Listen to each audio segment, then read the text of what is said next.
Mambo mengi yanayotokea kwa wanadamu yamebeba sababu. Changamoto zinazotokea kwenye maisha ya wanadamu zimebeba sababu.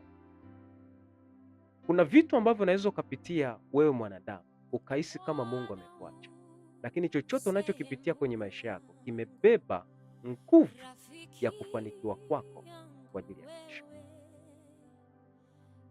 Leo nipate kuzungumza vitu vichache kwa ajili ya kukusaidia. Tatizo, changamoto, mapito unayoyapitia siku ya leo yamebeba hatima ya kesho ya maisha. Kuna vitu vinaweza vikapitia kwenye maisha yako vikakuumiza. Yako mambo ambayo unaweza ukayapitia magumu ambayo unaweza kutazama ukaona kama Mungu amekuacha. Lakini leo nikwambia kwamba chochote unachokipitia kimebeba hatima yako kesho, au kimebeba uharibifu kwenye maisha. Kuna watu wanaweza kuwepo kwenye maisha yako lakini wakawa ni sababu ya maumivu kwenye maisha. Kuna watu wanaweza kuwepo kwenye hatima na ndoto zako wakawa sababu ya maumivu kwenye maisha. Wanapofika wakati wakaondoka, pengine wanaweza kukuachia maumivu, pengine wanaweza kukuachia mateso, lakini unapokaa ukatafakari kusudi lako wewe na Mungu, wengi huwa wanafika kwenye kuna vitu ambavyo nahitaji tupate kushirikiana, tupate kujifunza.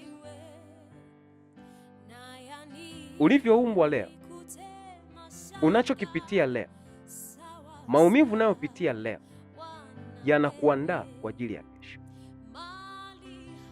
Narudia tena. Chochote kigumu unachokipitia siku ya leo, mabaya unayoyapitia siku ya leo, maumivu unayoyapitia siku ya leo yanakuandaa kwa ajili ya kesho. Kuna muda mwingine unaweza ukafika mahali ukaona Mungu kama amekuacha. Unaweza ukafika mahali ukaona maisha yako yako peke yako.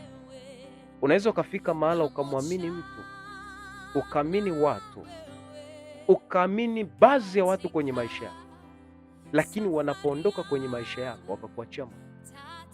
Pengine unaweza ukakaa ukatafakari, kwa nini nimepitia? Kwa nini ninapita? Kwa nini litokea hii? Ninachotaka kukwambia siku ya leo, chochote kinachopitia kwenye maisha yako, chochote unachokipitia kinakuandaa kwa ajili ya kesho. Hakuna kinachofanikiwa, hakuna anayefikia kwenye hatima pasipo kupitia maumivu. Thamani ya mwanadamu, thamani ya Mkristo, thamani ya mafanikio yako yamebebwa na wewe mwenyewe. Waruhusu watu wasio sahihi kwenye maisha yako.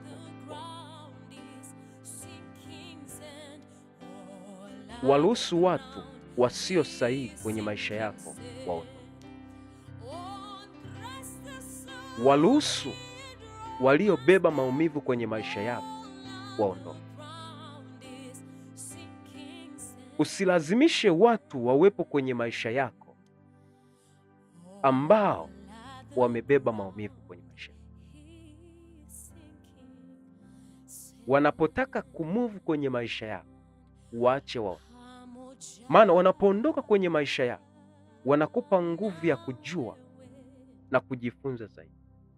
Usilazimishe mtu awepo kwenye maisha yako kama yeye hayuko tayari kuwepo kwenye maisha. Yaruhusu mabaya yaje kwenye maisha yako ili ya kuandae uko